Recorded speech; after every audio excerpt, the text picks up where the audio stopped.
ప్రజలకు అర్థమైందండి. వీళ్ళు 6 నెలలు సార్, కేవలం 6 నెలలే.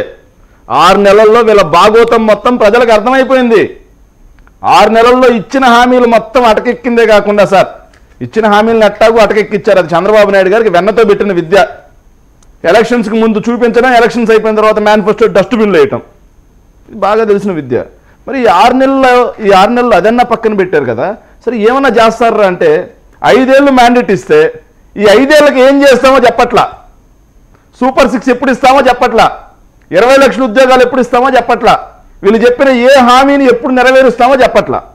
కానీ 2047కి వీళ్ళు 47కి మేమేదో చేస్తామని చెప్తా ఉన్నారు సార్.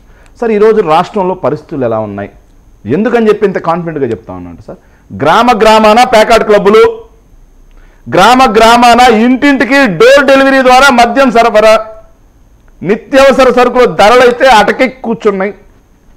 కరెంటు ఛార్జీలు బాదుడు, మైనింగ్ మాఫియా, ఇసుక సిండికేట్, మద్యం సిండికేట్, ఇక పాల కేంద్రాలు సిండికేట్, ఇక ఎడ్యుకేషన్ కూడా మాఫియా అవతారం ఎత్తింది.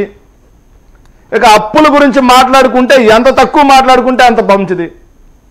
ఆల్మోస్ట్ 80,000 కోట్ల రూపాయలకి కేవలం 6 నెలల్లో అప్పులు తీసుకొచ్చారు. 80,000 కోట్ల రూపాయలకి. సో ఇవన్నీ రాష్ట్ర ప్రజలు గమనించట్లేదా? రాష్ట్రాన్ని దివాళా స్థాయికి వచ్చేసింది ఈరోజు 6 నెలల్లో అని చెప్పి కాగ్ అక్షింతలేసింది. ఆదాయాలు పడిపోయినాయి గత ఏడాది కంటే. గత ఏడాది నవంబర్కి ఈ ఏడాది నవంబర్కి తీసుకుంటా సార్. గత ఏడాది జూన్ నుంచి చూసుకుంటే ఈ ఏడాది జూన్, గత ఏడాది జూలై, ఈ ఏడాది జూలై, ఇలా మనం వాళ్ళ అధికారంలోకి వచ్చినప్పటి నుంచి కంపేర్ చేసుకుంటే మరి రాష్ట్రాన్ని సంపద సృష్టిస్తా, పరుగులు పెట్టిస్తా అని చెప్పి మాట్లాడారు కదా సార్. మరి ఎందుకు సార్ ఆదాయాలన్నీ పడిపోతా ఉన్నాయి?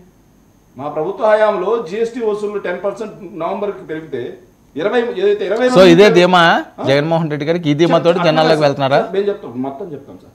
22 మొత్తం చెప్తే ఈ డిబేట్ అంత సరిపోదండి, సింపుల్ గా చెప్పండి. 22 నవంబర్కి 23 నవంబర్కి మేము 10% పెంచాం, వీళ్ళు 10% తగ్గించారు. సరే ఇవన్నీ జనాల్లో ఉన్నాయి ఇలా ప్రతి నెల సార్. ఇవన్నీ కూడా ప్రజలు గమనిస్తా ఉన్నారు. అందుకని 4 సంవత్సరాల ముందే మేమే అధికారం అని చెప్తున్నారా? ఇంకా ఎన్నికల ప్రచారం మొదలు పెడతానంటేనా? అప్పుడే ఎన్నికల ప్రచారం కాదు సార్, ఈ పార్టీ చేసిన మోసాలని, ప్రజలకు ఇచ్చిన హామీలని ఎండగడతాం. ఓకే, ఖచ్చితంగా ఎండగడతాం. ప్రతిపక్షంగా, ప్రజాపక్షంగా మేము ఖచ్చితంగా, ప్రజాపక్షంగా మేము ఖచ్చితంగా ప్రజల తరపున పోరాటం చేయాల్సిందే. ఎప్పుడయ్యా మీరు ఇచ్చిన హామీలను నెరవేరుస్తున్నారు? ఏందయ్యా పవన్ కళ్యాణ్ గారు, విశాఖ ఉక్కు ఆంధ్రుల హక్కు అన్నావు కదా, మరి ఈరోజు ఏందయ్యా విశాఖ? ఇది మీరు 17 మంది ఎంపీలు కూటమి వాళ్ళు అక్కడ కేంద్రంలో బీజేపీకి సపోర్ట్గా ఉన్నారు, అధికారం పంచుకుంటా ఉన్నారు. నరేంద్ర మోడీ గారికి మీరు ఎంత చెప్తే అంత, అమిత్ షా గారికి మీరు ఎంత చెప్తే అంత. కానీ ఏడ చూస్తే విశాఖ ఉక్కును ప్రైవేటీకరణ చేసే దిశగా వేగంగా అడుగులు పడతా ఉన్నాయి. కానీ అక్కడ 250 మంది ఎంప్లాయీస్ ఉన్నటువంటి విశ్వేశ్వరయ్య స్టీల్కి 15,000 కోట్ల రూపాయలు డబ్బులు ఇచ్చారు. 20,000 మంది ఎంప్లాయీస్ ఉన్నటువంటి విశాఖ ఉక్కు కార్మికులకు మాత్రం నెత్తి మీద చట్టకోపం పెడతా ఉన్నారు కదా. మరి పోరాటం సార్ అదే కాదు, ఇప్పుడు మీరు వెళ్ళి పోరాటం చేయొచ్చు కదా. వైఎస్ఆర్సీపీ వాళ్ళు జగన్మోహన్ రెడ్డి గారు అక్కడికి వెళ్ళి పోరాటం చేయొద్దని ఎవరు చెప్పలేదు కదా. ఖచ్చితంగా చేస్తామండి, చేయమని మేము చెప్తున్నామా? వెళ్ళమని మేమేమైనా చెప్తున్నామా? ఖచ్చితంగా YSR Congress party Visakha steel plant కి ప్రైవేటీకరణ చేయకుండా వైసీపీ టార్గెట్ పవన్ కళ్యాణ్ గారా? పవన్ కళ్యాణ్ గారా అని కదా సార్. మా ప్రత్యర్థి పవన్ కళ్యాణ్ గారు ఒక్కరేనా? రాజకీయ ప్రత్యర్థులు ఎవరు? బీజేపీ మా టార్గెటే, ప్రత్యర్థులే మాకు. అంటే పవన్ కళ్యాణ్ గారి పేరు, సార్ మీకు ఒకటి అర్థం కావట్లేదు, ఆయన పేరు పెట్టి ప్రస్తావించారు కదా అని సార్ మేము అడుగుతున్నాం సార్. ఆ రోజు మాట్లాడింది ఆయన కాబట్టి అంటున్నాను సార్, అనకపోతే నేను ఎందుకు అంటాను? పవన్ కళ్యాణ్ గారు ఆ రోజు మమ్మల్ని విమర్శించారు కదా. ఆ రోజు మేము కేంద్ర ప్రభుత్వంలో వాటాగా లేము, భాగస్వామిగా లేము. మరి ఈ రోజు మీరు ఉన్నారు కదయా, మీరు ఏం చేస్తున్నారు? శాంతి ప్రసాద్ గారు శాంతి ప్రసాద్ అన్నకి ఒక్క చిన్న మాట. సో మీరు చాలాసేపు నుంచి అంటా ఉన్నారు పవన్ కళ్యాణ్ గారి టార్గెట్. సరే ఏంటి సార్ పవన్ కళ్యాణ్ గారి టార్గెట్? ఆయనకు వచ్చిన ఓట్లు ఏంటి సార్? 8.5 ఓటు 100 మందిలో. ఓడిపోయినా సరే 100 మందిలో 40 మంది మాకు ఓట్లు వేశారు. ఆయనేమో హీరోలాగా చూపిస్తా, మీరు సినిమాల్లో హీరో ఏమో. గెలుచుండొచ్చు ఒక్క అవకాశం, చెప్పిన అబద్ధాలు, తప్పుడు హామీలు ఎన్ని? ఎక్కడ 30,000 మిస్సింగ్, ఇలాంటి మాటలన్నీ పవన్ కళ్యాణ్ గారు ప్రసంగాల్లో ఇన్ని మాట్లాడారు కదా, మరి 6 నెలల్లో ఒక్కటి తేల్చరాపోయారే. ఒక్కటి ఏనేమో సీజ్ ద షిప్ అంటాడు, అవసరమైతే కేంద్రంతో నేను మాట్లాడతా అంటాడు. కేంద్రం ఏమో అర్జెంటుగా మూసుకొని రిలీజ్ ద షిప్ అంటది. ఇక్కడ మాత్రం ఆహా పవన్ కళ్యాణ్ అచ్చా బిచ్చా భీమ్లా లామ్లా అని చెప్పి వెనకలేమో వేస్తా ఉంటారు. వాస్తవానికి చూస్తే release the ship, release the ship. ఇంకోటి అంటున్నారండి, ఎంతవరకు నిజమో తెలియదు, వాళ్ళ మిత్రులే దీనికి శాంతిప్రసాద్ గారు సమాధానం చెప్పాలి. నరసింహప్రసాద్ అన్న వాళ్ళ ఏదైతే పార్టీ వాళ్ళ మిత్రులే, వాళ్ళది మహానాడు అని చెప్పి పేపర్ ఉంటుంది సార్, అందులో రాసిన్నారు సార్. సంక్రాంతి తర్వాత బీజేపీలో విలీనానికి సిద్ధంగా ఉన్న జనసేన అని, అన్నేమో కాంగ్రెస్ పార్టీలో విలీనం, తమ్ముడు కూడా బీజేపీలో విలీనం చేయబోతున్నారంట. అది మాట్లాడింది మేం కాదండి, తెలుగుదేశం పార్టీ కరపత్రిక మహానాడు రాసింది. దానికి కూడా సమాధానం చెప్తే ప్రజల్లో కొన్ని అనుమానాలు ఉన్నాయి. ఏందే బాబు, తెలుగుదేశం పార్టీతో పొత్తులో ఉంటే, శాంతిప్రసాద్ గారు పొత్తులో ఉంటే వాళ్ళే ఇటు రాస్తున్నారు. శాంతిప్రసాద్ గారు చాలా కీలకమైన కామెంట్స్ అండి ఇవి. వర్మ గారికి అందరికి సార్ మీది ఏంటి వాయిస్ బ్రేకే వస్తున్న, సిగ్నల్లో లేరా లేకపోతే 2 నెట్వర్క్లు వాడుతున్నారా?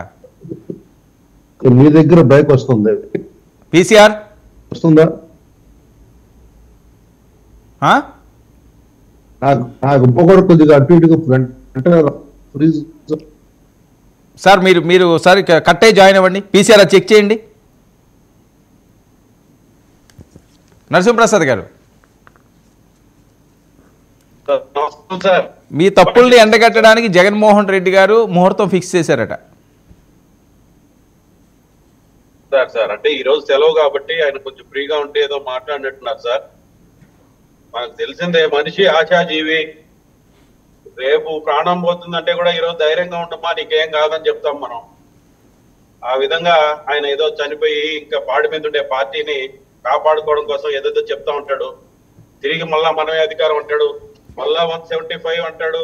ఇదంతా మామూలే సార్. ఆయనకి ఒక పార్టీ అధ్యక్షుడిగా ఆయన పార్టీని కాపాడుకోవాల్సిన బాధ్యత ఆయనకు ఉంది కాబట్టి, శేఖర్ రెడ్డి లాంటి పట్టుదలగా కలిగిన కార్యకర్తల్ని, నాయకుల్ని ఆయనకి ముందు తీసుకెళ్లాలి కాబట్టి ఆయన ఇలాంటి మాట్లాడతారు సార్. మనం అవన్నీ వినాలి. విని ప్రజలు వాళ్ళు ఇప్పుడు హ్యాపీగా ఉన్నారు సార్. కూటమి ప్రభుత్వం గురించి ఆయన ఏదేదో చెప్తున్నాడు, 6 నెలల్లోనే ఇది చేశారు అది చేశారని. గతంలో 5 ఏళ్లు సరిపోలేదు మన జగన్మోహన్ రెడ్డి గారికి ఆయన ఇచ్చిన హామీల్ని నెరవేర్చడానికి. నవరత్నాలని మోసాలు చేసిన తీరు మనం చూసాం, ధరల విషయంలో చూసాం, కరెంటు ఛార్జీలు అయితేనేమి, నిత్యావసర వస్తువులు అయితేనేమి, ఒక్కటి కాదు. ఇవన్నీ కాకుండా దొరికినట్టు తీరు కూడా చూసాం. నరసింహప్రసాద్ అన్న ఒక్క నిమిషం, నరసింహప్రసాద్ అన్న ఒక్క నిమిషం, నరసింహప్రసాద్ అన్న ఒక్క నిమిషం. కరెంటు ఛార్జీలు నేను పెంచాను 30%. ఒక్క నిమిషం. ఆయన వెహికల్ లో వినండి మీరు ఒక్క నిమిషం వినాలండి. శేఖర్ ఒక్క నిమిషం వినాలి. ఆయన వెహికల్ లో ఉన్నారు, మామూలుగానే వినిపించట్లేదు. ఆయన అయిపోయి మీరు మాట్లాడేది కానీ మీకు నేను సమయం ఇస్తాను. ఇప్పుడు ఎటు కాకుండా మళ్ళీ మధ్యలో ఆగాలి. ఇంత జరిగినా ఈ రోగం ఒకటి పోలేదే, మధ్యలో దూరే రోగం. ఓకే మాట్లాడు. Time waste. సరే ఓకే ఎందుకు క్రాస్ టాక్ మీరు మాట్లాడుతున్నప్పుడు అరే ఒక్క శేఖర్ సరే ఒక్క నిమిషం సరే మీరు క్రాస్ టాక్ ఎందుకు? మీరు మాట్లాడుతున్నప్పుడు ఆయన మాట్లాడితే ఎలా ఉంటుంది? వెయిట్ చేయండి, మీరు చాలా మాటలు మాట్లాడారు. అరే మీరు ఒక్క నిమిషం అండి, మీరు మాట్లాడారు కదా. ఒక్క నిమిషం ఒకే మాట్లాడు సార్. వైఎస్ జగన్మోహన్ రెడ్డి గారు సర్కార్ కరెంట్ ఛార్జీలు పెంచింది. సరే ఓకే, నేను వస్తే నేను పెంచను, నేను తగ్గిస్తాను. ఓకేలేండి, ఓకే మాట్లాడుతున్నారు. ఆయన చెప్పే సబ్జెక్ట్ వేరు, మీరు మాట్లాడేది వేరు అన్నారు కదా ఆయన. రైట్ ఓకే మాట్లాడండి. ఆయన వెహికల్ లో ఉన్నారు కదా. విషయం అయితే ఏమి, దోచుకుని తినడం లేదేమి, అట్టర్ ఫ్లాప్ అయిపోయిన ప్రభుత్వం జగన్మోహన్ రెడ్డి గారు. 6 నెలల్లో అది అయిపోయింది. 6 నెలలు గడిచింది. ఇచ్చిన హామీలు ఒక్కొక్కటి నెరవేర్చుకుంటూ వస్తున్నాం, ఒక ప్రణాళిక వేసుకుంటున్నాం. అయిపోయిన ఖజానాని ఒక్కొక్క ఇలా నింపుకోవాల ప్రయత్నం చేస్తూనే ప్రభుత్వం ముందుకెళ్తా ఉంది. రెండో విషయం ఏంటంటే, గతంలో వీళ్ళు చేసిన అన్యాయాలు కూడా ఒక్కొక్కటే తవ్వుకుంటా వస్తున్నాం. ఎవరెవరు ఎలా భయపడి పారిపోతున్నారో మీరు కూడా చూస్తున్నారు. ఇవన్నీ ఒక ఎత్తు. నేను ఒకటే చెప్పదలుచుకున్నాను సార్. ఈ రోజు ఆయన అనుకున్నాడు 40% ఈ రోజు వాళ్ళ చేతుల్లో ఉంది ఓటు బ్యాంకు, ఏదో పొడి చేసినాం చించేసినామని. అక్కడ పోయి చూడండి, మారు వేషాల్లో మా ఎమ్మెల్యే ఇళ్ల కాడ, మా ఇన్ఛార్జీల ఇళ్ల కాడ మారు వేషాల్లో పోయి నిలబడుకుంటారు. ఏదైనా మోక్షం దొరుకుతుందేమో, ఏడన్నా దొరికితే మళ్ళా బొక్కుదామని, దోచుకుని తిందాం మళ్ళా అని. వీళ్ళకి బాగా రూట్స్ తెలుసు. గత ప్రభుత్వంలో ఎక్కడెక్కడ ఏ ఏ వ్యవస్థలో ఏ విధంగా సంపాదించో తెలుసు కాబట్టి మళ్ళా మారు వేషాల్లో నిలబడుకుంటున్నారు. ఎవరో ఒకరు అండ తెచ్చుకోవడం, ఆ నాయకులు పై స్థాయి నుంచి కింద స్థాయి మా పార్టీ నాయకులు. ఓకే, నరసింహప్రసాద్ గారు ఓకే, నరసింహప్రసాద్ గారు మీరు కొద్ది సిగ్నల్లో రావడానికి ట్రై చేయండి. శాంతి ప్రసాద్ గారు మాట్లాడతారు. శాంతి ప్రసాద్ గారు. వర్మ గారు, మీకు ప్యానల్లో ఉన్న సోదరులకు, చూస్తున్న వీక్షకులకు, అలాగే దేశవ్యాప్తంగా ఉన్న క్రైస్తవ సోదరులందరికీ క్రిస్మస్ శుభాకాంక్షలు. అలాగే ఈరోజు 100వ శత జయంతి ఉత్సవాలు జరుపుకుంటున్నాం. వాజ్పేయి గారిది చాలా గొప్ప నాయకుడు, వారిని కూడా స్మరించుకుంటూ బీజేపీ నేతలకు, మా కూటమి ప్రభుత్వానికి కూడా శుభాకాంక్షలు తెలియజేస్తున్నాం. ఎందుకంటే వారి సారథ్యంలో నాడు చంద్రబాబు నాయుడు గారు వేసిన అడుగులు ఉమ్మడి ఆంధ్ర రాష్ట్రంలో చాలా హైదరాబాద్ డెవలప్మెంట్ పనికొచ్చినది. ఇక అది అక్కడికి వదిలేస్తే కాన్ఫిడెన్సా, ఓవర్ కాన్ఫిడెన్సా ప్రజలు తెలుస్తారు. ముందు మీకు వైనాట్ 175 అని అన్నవాళ్ళని ఇచ్చిన 151లోంచి 11కి ఎందుకు తీసుకొచ్చారో మీరు సమీక్ష చేసుకోవాలా. చేసుకునే ఉద్దేశం మీకు లేదనేది రాష్ట్ర ప్రజలు కూడా స్పష్టంగా గమనిస్తున్నారు. ఇకపోతే మా ఓటింగ్ శాతం గురించి, ప్రజాస్వామ్యంలో ఎప్పుడు కూడా ఓటింగ్ శాతం అనేది పనిచేయదు. ఓటింగ్ శాతం అనేది మీకు ఎంతవరకు రీచ్ చేయాలని తెలుస్తుంది, కానీ సీట్ల సంఖ్య మీరు ప్రజలను ఏ రకంగా రిప్రజెంట్ చేస్తారని తెలుపుతుంది. 39% ఓట్లు వచ్చినాయి, 40% అనేది రాదు. ఇది అబద్ధం. సరే, మీరు కల్పించుకోండి.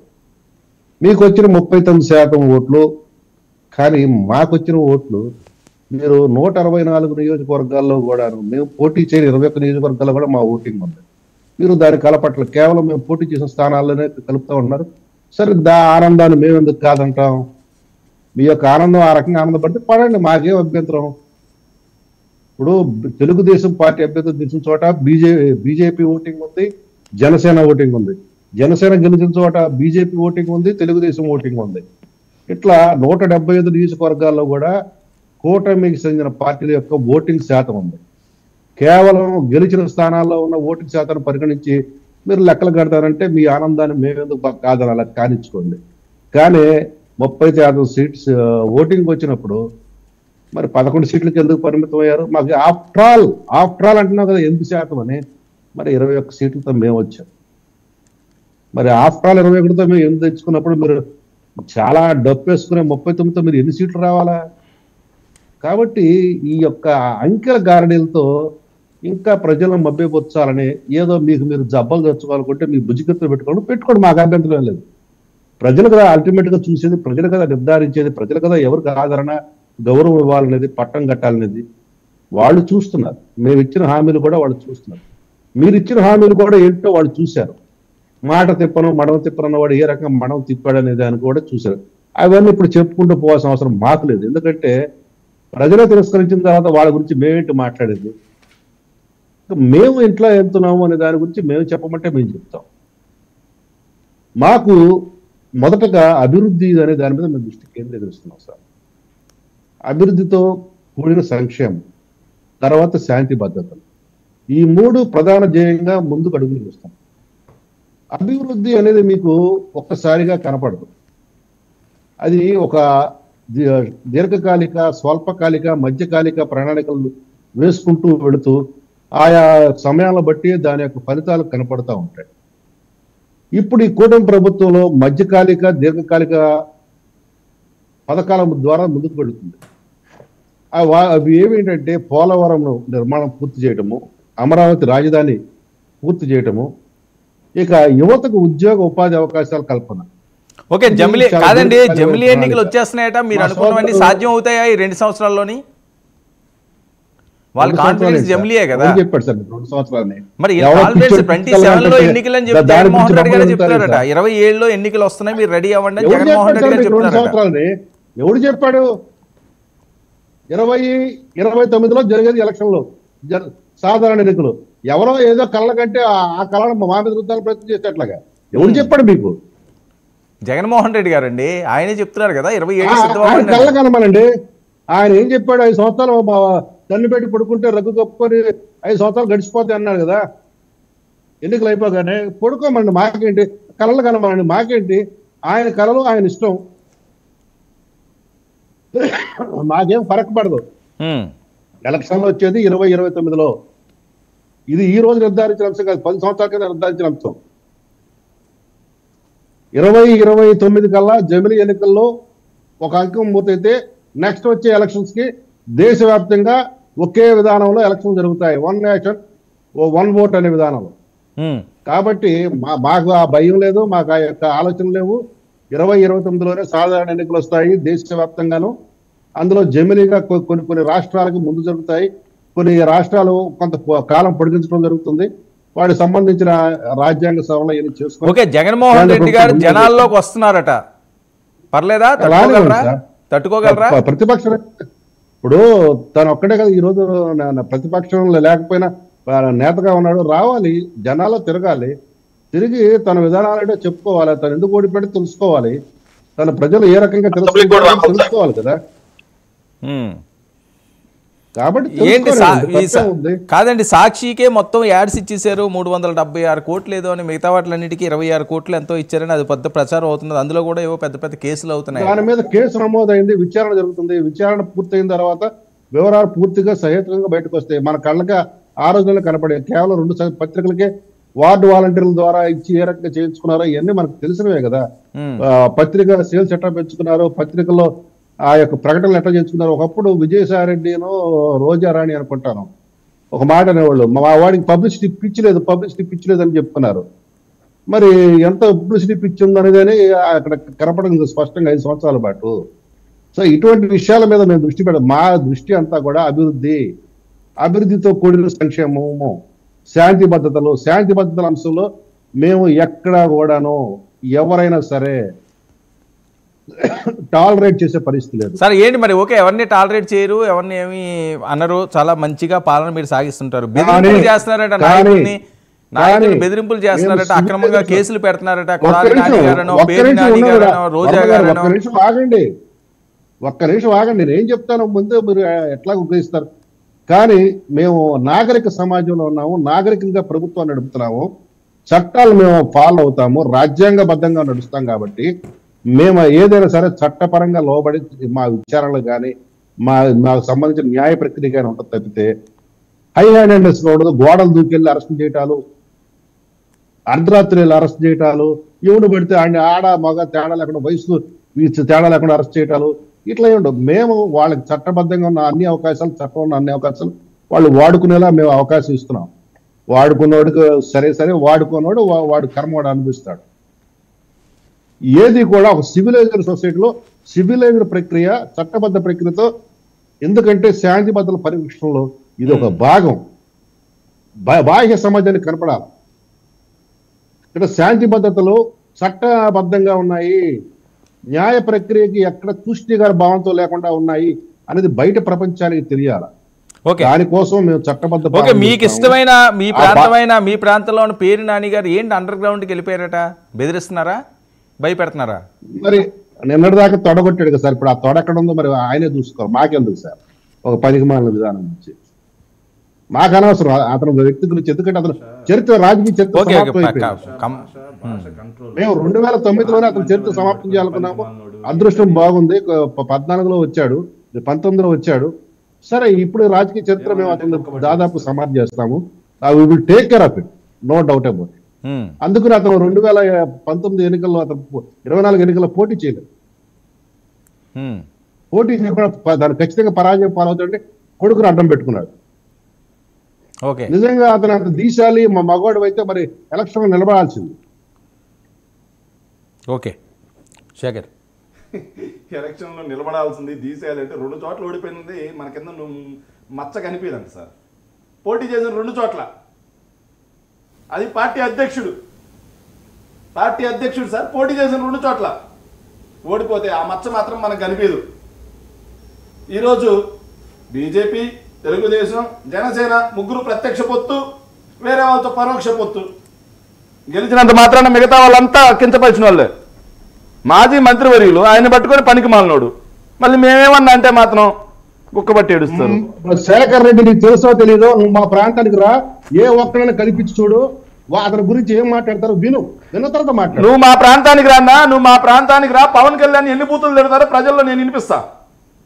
మాట్లాడి డిబేట్ లో మాట్లాడతామా? ఆ డిబేట్ లో మనం ఆ మాట్లాడి డిబేట్ లో మాట్లాడతామా? పవన్ కళ్యాణ్ గారిని బండ బూతులు తింటే నేను వినిపిస్తారా? నేను వినిపిస్తారా? నేను వినిపిస్తారా? మాట్లాడతామా? ఇన్ని మాట్లాడతామా? సొల్లు ఎవరు వాడుతున్నారు? వీక్షకులు గమనిస్తున్నారు.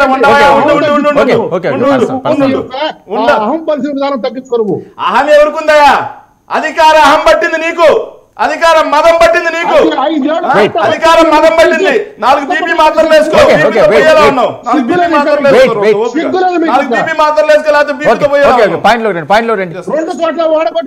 పట్టం ఎక్కాడు. మీరు ఎక్కడ ఉన్నారు? మీ అసెంబ్లీ కూడా రాకుండా పారిపోతారు. 2029 ఎన్నికల తర్వాత రాష్ట్రం నుంచే మీ పవన్ కళ్యాణ్ ప్రజలే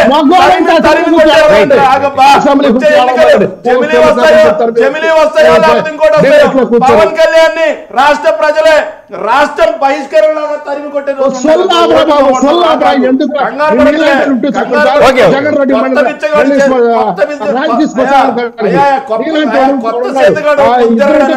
కొత్త చేతిగాడు పొద్దురగడు అన్నట్టుగా అధికారం వచ్చింది. ఏదైతే అధికారం మదం బట్టి మాట్లాడితే ప్రజలు చూస్తా ఉంటారు. నాకు కానీ ఏంటి సార్, సాక్షికి నిబంధనలు ఉల్లంఘించారా? ఎవరు చెప్పారండి? అసెంబ్లీ సాక్షి ఎల్లో మీడియాలో రాసి సరిపోద్దా? వీళ్ళు కూర్చొని మాట్లాడితే సరిపోద్దా? అసెంబ్లీ సాక్షిగా అడిగిన ప్రశ్నకి వాళ్ళ సమాచార శాఖ మంత్రి ఎవరండి? ఎవరు సార్? పార్థసారథి గారు ఇచ్చిన సమాధానం ఏంటి సార్?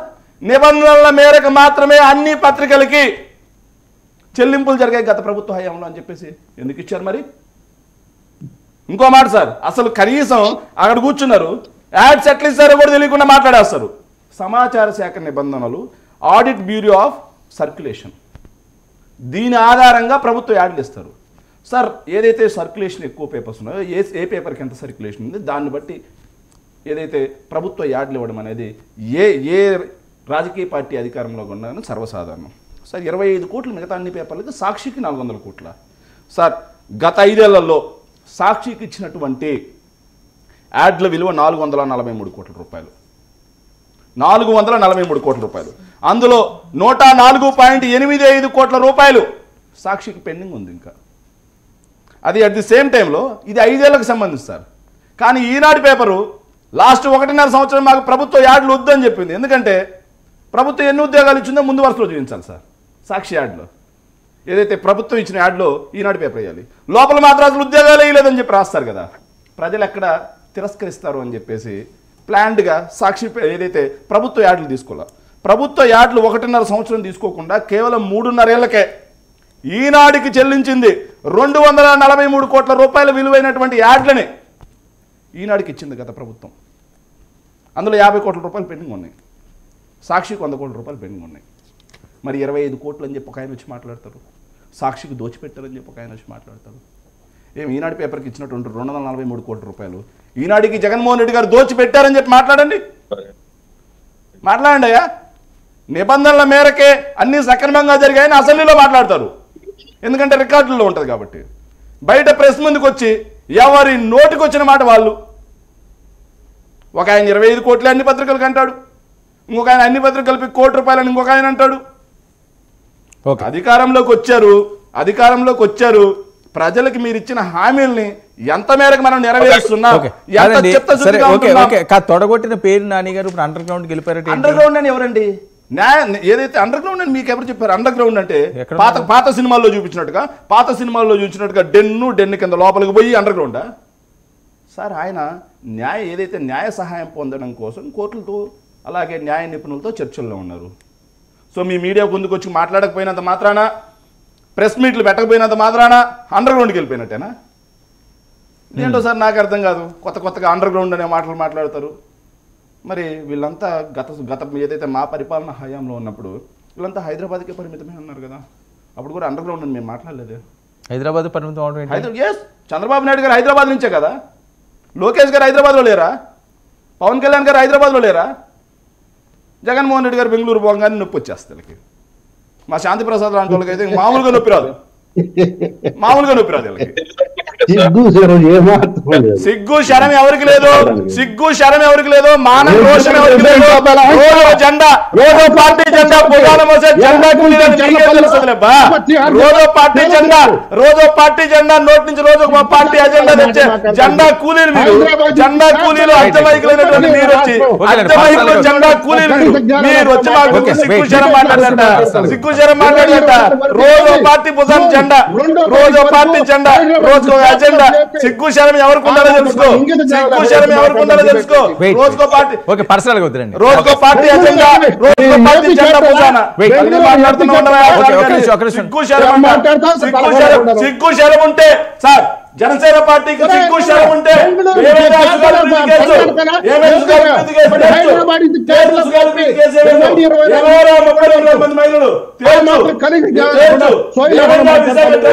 తేల్చు, సిగ్గు శరం ఉంటే తేల్చు. విశాఖ ఉక్కును తుక్కుగా తేల్చు. ఏమైంది దామోదరం సంజయ్ భవనం తేల్చు. నరసింహప్రసాద్ గారు ఒక నిమిషం, నరసింహప్రసాద్ గారు ఒక నిమిషం, నరసింహప్రసాద్ గారు wait wait wait wait wait ఆయన సిగ్నల్ లోకి వచ్చారు. నరసింహప్రసాద్ గారు రెస్పాన్స్ ఒక నిమిషం, ఒక నిమిషం, ఒక నరసింహప్రసాద్ గారు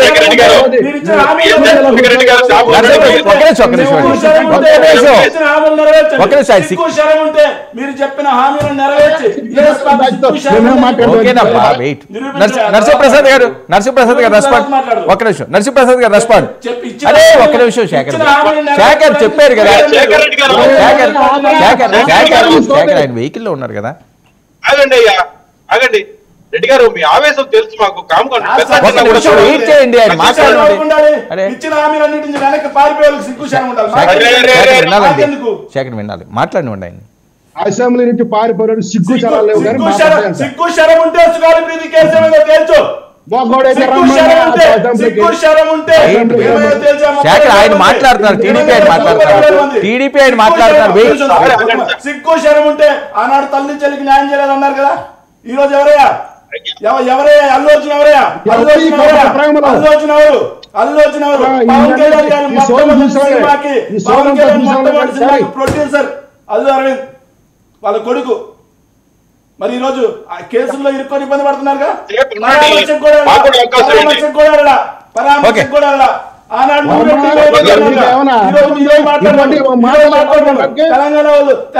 తెలంగాణ వాళ్ళు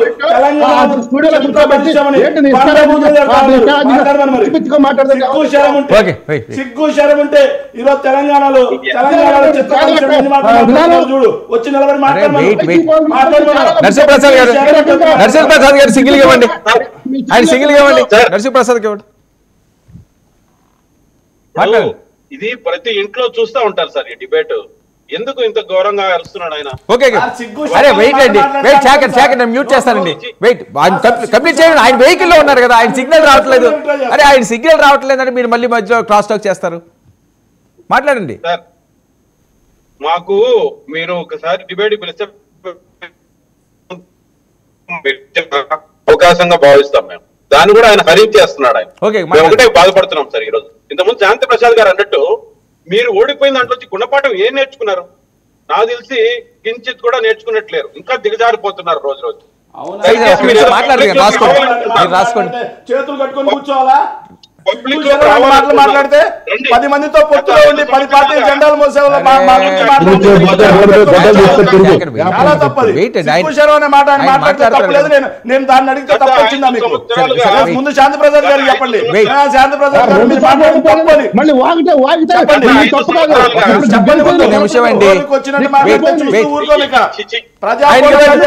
ప్రజలే మిమ్మల్ని చిట్టుగా రాష్ట్రం నుంచి తరిమి కొట్టే రోజు ఉంది దగ్గరలో.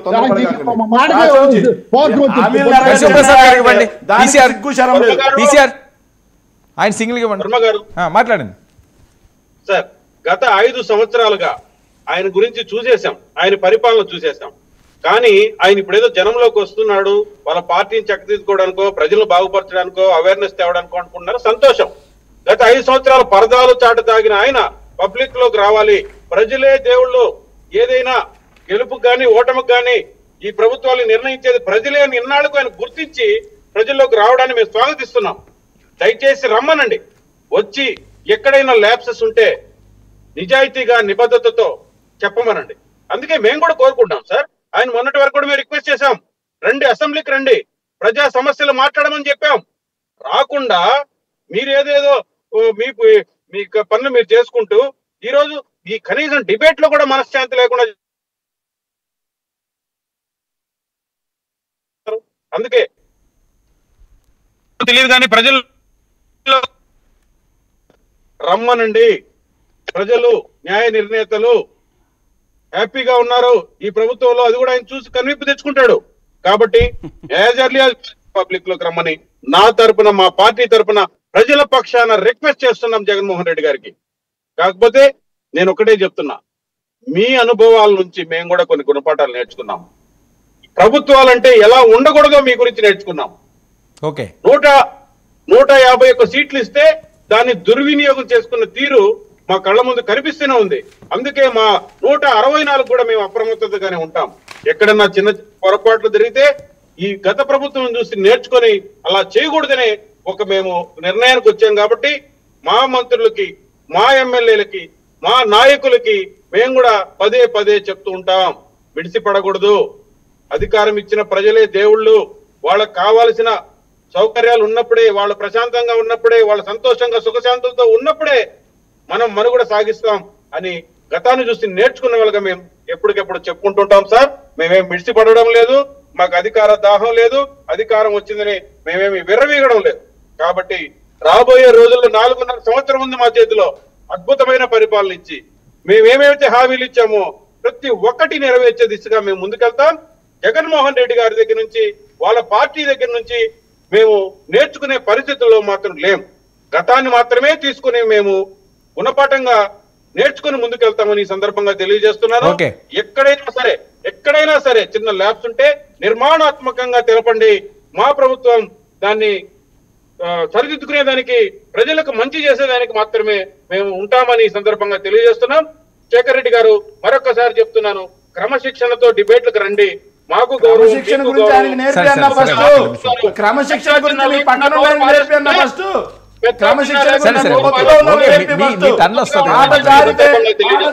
కూర్చోలేము ఇక్కడ.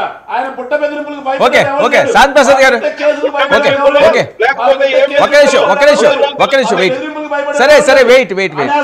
నోరు జారేస్తాం, మీరు కామ్ గా ఉండాలి, నోరు మూసుకోండి.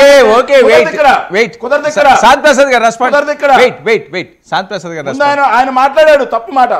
శాంతి ప్రసాద్ గారు మీ వయసుకి తప్పు మాట మాట్లాడారు, తప్పని ఆయన చెప్పే మీరు నాకు చెప్పే హక్కు ఉండేది. మీరు ఆయన వైసీపీ నాయకులు సార్, ఈ వ్యవస్థనే ఫస్ట్ పట్టించారు. మీరేం మాట్లాడుతున్నారా? ఏం మాట్లాడుతున్నారు?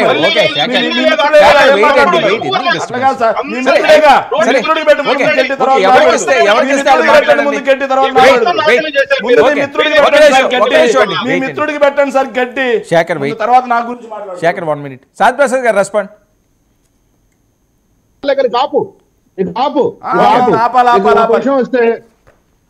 ఒక విషయం వస్తే నరసింహప్రసాద్ గారు చెప్పిన మాటని నేను 100కి 100 అంగీకరిస్తున్నాను. జగన్ రెడ్డి గారి ద్వారా మేము ఒక లెసన్ అయితే నేర్చుకున్నాం. పాలన అనేది ఎలా ఉండకూడదు, ప్రజల తిరస్కారానికి ఇంత దౌర్భాగ్య పరిస్థితులకు దిగజారకూడదు అనే విషయంలో మట్టి గుణపాఠం అది మాకే కాదు, దేశ ప్రజలందరికీ కూడా ఈ చక్కగా నేర్పించాడు. కాబట్టి అటువంటి పాలన అయితే మేము ఇవ్వము.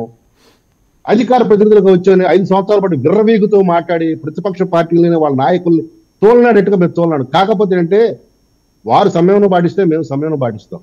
ఇంకా 2 సార్లు ఓడిపోయాడు అన్నాడు కాబట్టి మాట్లాడాల్సి వచ్చింది. అంటే వీళ్ళకి గెలుపు కనపడతల్లా, మరి వాళ్ళ పరాజయం ఇప్పుడు కనపడతల్లా వాళ్ళకి. మేము దాని గురించి ఇచ్చి మాట్లాడదు.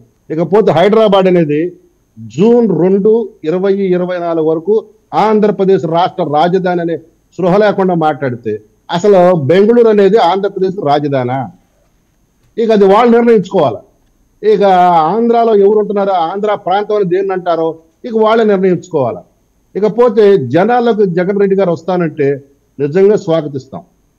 ఎందుకంటే ఈ కూటమి ప్రభుత్వంలో ఏవైనా తప్పులు జరిగినా ఈ ఏమరపాటు వల్ల కానీ పొరపాటును కానీ ఎక్కడైనా మా స్థానిక నాయకులు కానీ ఎమ్మెల్యేలు కానీ ఎవరైనా తప్పులు చేసినా ఆ తప్పుల్ని అక్కడ స్థానికంగా ఉన్న వైసీపీ నాయకులు కానీ జగన్ రెడ్డి గారు తన పర్యటన ద్వారా కానీ ఎత్తి చూపి ఈ కూటమి ప్రభుత్వానికి చూపితే అది నిజంగా ప్రజలు హర్షిస్తారు. మేము కాదు హర్షించేది, ప్రజలు హర్షిస్తారు. ప్రజల హర్షధ్వానాలు ఉన్నప్పుడు ఎవడైనా నాయకుడు అవుతాడు. ఒక్కసారి నాయకుడు అయినంత మాత్రాన గొప్పడు కాదు, ఒక్కసారి తిరస్కారం గురైనంత మాత్రాన నాయకుడు కాకుండా.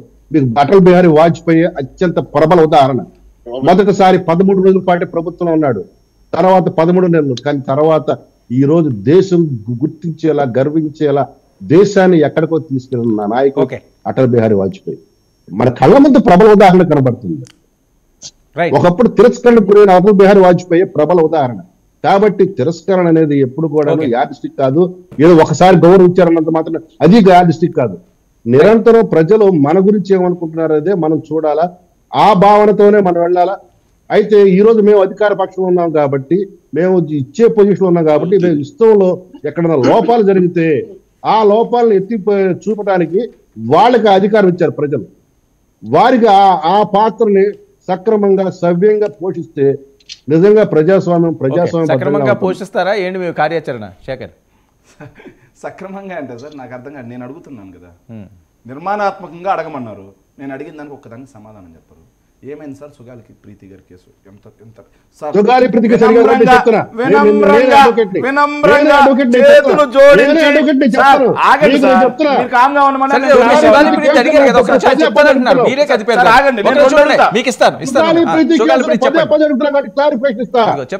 సుగాలి ప్రీతి కేసులో మూడు రిట్ పిటిషన్లు పెండింగ్ లో ఉన్నాయి రాష్ట్ర హైకోర్టులో. 2 రిట్ పిటిషన్లు సిబిఐ విచారణ కోరుతూ, ఒక writ petition 3 members committee report రద్దు చేయమని ముద్దాయిల తరపున వేసిన పిటిషన్. ఈ 3 విచారణలు ఉన్నాయి. ఈ రోజు హైకోర్టు సిబిఐ వారి వాదన ఇందులో ఏంటి, మీరు కౌంటర్ వేయండి అని రాష్ట్ర హైకోర్టు వాయిదా వేసింది. వచ్చే వాయిదా లోపు సిబిఐ వారి వాదన చెప్పాలా. అక్కడ అయితే ఆ 3 పిటిషన్లు కూడా డిస్పోజల్ అయిపోతాయి. ఇది సుగాలి ప్రీతి కేసు. నువ్వు దీన్ని పదే అడుగుతున్నా కాబట్టి నేను చెప్తున్నా, ఎందుకంటే వచ్చారు దారికి వచ్చారు సార్. జగన్మోహన్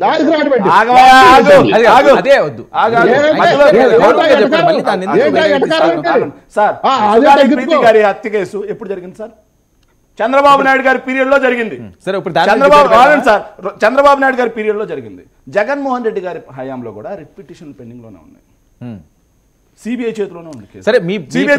కానీ ఆయన బయటకు వచ్చి ప్రతిపక్షంలో ఉన్నప్పుడు బయటకు వచ్చి సుగాలి ప్రీతి అంశం ఏమైందని చెప్పి సిబిఐ పరిధిలో ఉన్నదాన్ని జగన్మోహన్ రెడ్డి గారిని ప్రశ్నించారుగా. ఈ రోజు అధికారంలో ఉన్నారుగా.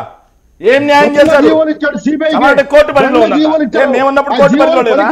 మేము అధికారంలో ఉన్నప్పుడు కోర్టు పరిధిలో లేదా? దాని మీద ఎలక్షన్కి వెళ్తారా మీరు? కాదు సార్, ఎలక్షన్కి వెళ్ళేది కాదు. వాళ్ళు చేసే జగన్మోహన్ రెడ్డి గారు ఇక్కడ ఏదో తప్పులు మీరు మళ్ళీ సుగాలి ప్రీతి టైం వేస్ట్. సార్ నేను అడుగుతున్నాను సార్, వినమ్రంగా సార్ చేతులు జోడించి వినమ్రునే అడుగుతున్నాను సార్. సార్ మీరు చెప్పిన హామీలు ఏమైనాయి సార్? సార్ ఏమైంది సార్? అమ్మఒడి ఎంతమంది అంటే అంతమంది అన్నారు కదా సార్, ఎప్పుడు ఇస్తున్నారు సార్? సార్ రైతు భరోసా ఎప్పుడు ఇస్తున్నారు సార్? మత్స్యకార భరోసా ఎప్పుడు ఇస్తున్నారు సార్? ఏదైతే ఆడబిడ్డల నిధి ఎప్పుడు ఇస్తున్నారు సార్? నిరుద్యోగ భృతి ఎప్పుడు ఇస్తున్నారు సార్? ఏదైతే ఉచిత బస్సు ఎప్పుడు ఇస్తున్నారు సార్? 20 లక్షల ఉద్యోగాలు ఎప్పుడు ఇస్తున్నారు సార్? మీరు అధికారంలోకి వచ్చి 6 నెలలైంది, ఒక్క ఉద్యోగం కూడా లేదు సార్. డిఎస్సి డిసెంబర్ లోపల ఫినిష్ చేసి ఉద్యోగాలు కూడా ఇస్తా అన్నారు సార్. కనీసం టెట్ ఎగ్జామ్ కూడా పెట్టలేదు కదా సార్. డిఎస్సి వ్యక్తులు చాలా ఇబ్బందులో ఉన్నారు సార్. వినమ్రుడనే అడుగుతున్నాను సార్, చేతులు జోడించి అడుగుతున్నాను సార్, ఎప్పుడు ఇస్తున్నారు సార్? రైట్, వీటికి సమాధానం చెప్పండి సార్. సార్ వినమ్రుడనే అడుగుతున్నాను సార్. ఒక్క మాట సార్, వినమ్రుడనే ఇంకో మాట అడుగుతున్నాను సార్. మీ ప్రభుత్వ హయాంలో సార్ ఇసుక, మీ ప్రభుత్వ హయాంలో ఇసుక సార్ మాఫియా అయింది సార్. ఉచిత ఇసుక అన్నారు, ఉచితంగా దొరికే పరిస్థితి లేదు సార్. మద్యం ఏరులై పారుతుంది సార్. గ్రామాన బెల్ట్ షాప్ ఉంది సార్. మీ కూటమి ఎమ్మెల్యే కొలికపూడి శ్రీనివాసరావు గారు వాళ్ళ వాళ్ళ వాళ్ళ వాళ్ళ దాంట్లో ఎన్నున్నాయని బయట పెట్టారు సార్. మందికి ఆయనకి పవర్స్ కూడా కట్ చేశారంట. గ్రామాన కొన్ని చోట్లయితే విజయవాడ కంకిపాడులో డొంక రోడ్డు అంట సార్. సార్ డోర్ డెలివరీ అని కూడా పాంప్లెట్లు వేస్తా ఉన్నారు సార్. ఓకే సార్ ఇట్లా జరుగుతుంది సార్. నరసింహప్రసాద్ గారు ఏంటి దీనికి సమాధానం ఉన్నాయా? సార్ నేను ఒకటే చెప్పాను సార్ ఇంతకుముందు కూడా, ఎక్కడన్నా మీ దృష్టిలో ఉంటే వాటిని నిర్మాణాత్మకంగా తీసుకొని వస్తే ఈ ప్రభుత్వం చర్యలు తీసుకోవడానికి సిద్ధంగా ఉంటుంది. ఓకే. అదే కాకుండా మీరు ఏదో గంపగుత్తగా మాట్లాడి రాష్ట్రం అంతా ఇట్లే ఉంది, వీళ్ళు సరిగా పరిపాలన చేయడం లేదు, మద్యము, ఇసుక, డిఎస్సి ఇవన్నీ నరసింహప్రసాద్ అన్న మీ రైల్వే కోడూరుకి వచ్చి మీ రైల్వే కోడూరు నియోజకవర్గంలో ఎన్ని బెల్ట్ షాపులు ఉన్నాయో నేను చూపిమంటావా? ఎప్పుడు రమ్మంటారు చెప్పండి, ఎప్పుడు రమ్మంటారు చెప్పండి, ఎప్పుడు రమ్మంటారు చెప్పండి. రేపు పొద్దున రానా, ఎల్లుండి పొద్దున రానా, ఇద్దరం కలిసి కార్లో పోదాం. ఎన్ని బెల్ట్ షాపులు ఉన్నాయో నేను చూపిస్తా, ఎన్ని బెల్ట్ షాపులు ఉన్నాయో నేను చూపిస్తా. నేను స్వీకరిస్తున్నా. నేను ఒకటే చెప్తున్నాను సార్, నేను ఒకటే చెప్తున్నా, ఎవరైనా సరే నిబంధనలకు విరుద్ధంగా ఉంటే మొదట నేను పట్టిస్తాను, రండి. ఓకే ఓకే నరసింహప్రసాద్ గారు ఒక్క నిమిషం, ఎందుకంటే శాంతిప్రసాద్ గారు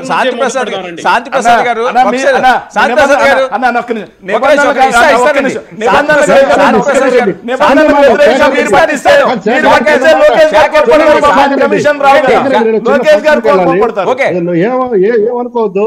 శేఖర్ రెడ్డి చిన్న మాట, ఇప్పుడు పోగంట లేట్ అయింది. కాకపోతే ఏంటంటే ఇప్పుడు నువ్వు మాట్లాడే విషయమా, ఇది నిజంగా ప్రజాస్వామ్యబద్ధంగా. ఎందుకంటే ఇది మమ్మల్ని కాదు, నువ్వు ప్రజలను మెప్పించాలి.